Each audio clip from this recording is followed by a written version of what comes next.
రెండు సేమ్ కాదు. అసలు నీకు డిఫరెన్స్ తెలుసా? వెయిట్ లాస్ అంటే అసలు వెయిట్ లో ఏమేమి వస్తాయి? నీ బోన్స్ వస్తాయి, నీ మజిల్స్ వస్తాయి, నీ ఇంటర్నల్ ఆర్గన్స్ వస్తాయి, ప్రతి ఒక్కటి వెయిట్ లో వస్తుంది. ఇవన్నీ కలిపితే నీ బాడీ వెయిట్ వస్తుంది. ఫ్యాట్ లాస్ ఏందనంటే ఆర్గన్స్ పైన స్టోర్ అయిన ఫ్యాట్, అది మజిల్స్ కింద స్కిన్ కింద స్టోర్ అయిన ఫ్యాట్ అది. ఇవి రెండు వేరే వేరే. నువ్వు ఎక్సెస్ గా కార్డియో చేసుకుంటా, ప్రోటీన్ ఇంటెక్ తక్కువ పెట్టి లేదా ప్రోటీన్ ని బ్యాలెన్స్ చేసుకుంటా, మళ్ళీ క్యాలరీస్ తక్కువ పెట్టి ఇది చేస్తే వెయిట్ లాస్ అవుతుంది. ఎక్సెస్ కార్డియో మీద డిపెండ్ అయి ఉంటారు వాళ్ళు.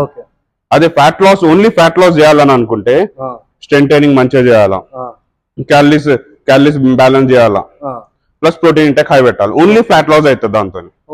ఈ వెయిట్ లాస్ లలో ఏముందనంటే మనం బక్కగా కనిపిస్తాం, స్ట్రెంత్ ఉండదు.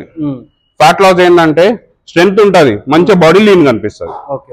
అర్థమైందా? ఇప్పుడు నన్ను వెయిట్ లాస్ చేయమంటావా, ఫ్యాట్ లాస్ చేయమన్నావా? ఫ్యాట్ లాస్ చేయి, వెయిట్ లాస్ అవసరం లేదు, ఎందుకంటే నీకు కంప్లీట్ స్ట్రెంత్ పోతాయి కదా.